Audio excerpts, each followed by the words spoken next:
is the sum of small efforts being repeated day in and day out.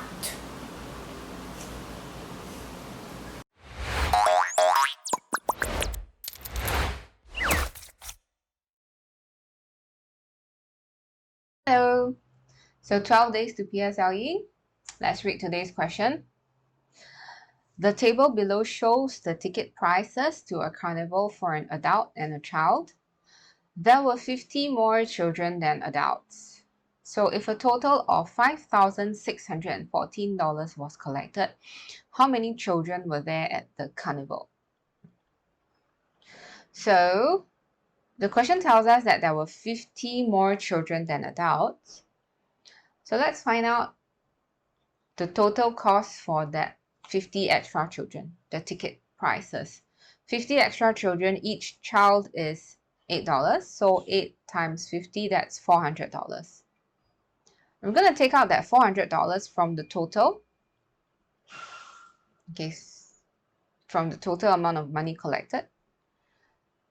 So 5,614 minus 400, we get 5,214. Now, after taking away the 50 extra children, right? Now we have the equal number of adults and children. Okay, so 5,214 would be the total ticket price for equal number of adults and children tickets. Which tells us that in one set, we will have one adult ticket and one child ticket. Okay, so one adult, one child, and they make up one set. So what's one set? One adult, $25, one child, $8. So one set costs $33.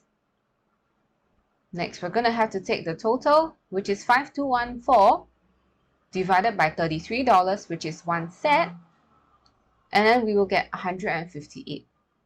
What's 158? 158 what? It's 158 sets. Sets of that one adult and one child, okay? This one. Okay, so the question wants us to find how many children there were. We need to go back to one set. So in one set, one child, right? And we found out there were 158 sets. So 158 times 1, that will be 158 children. But hold on, don't forget the first 50 that we taken out, right? The 50 extra children, remember to add them back. So 158 plus 50, that's a total of 208 children at the carnival. All right, so that's all for this question. See you tomorrow.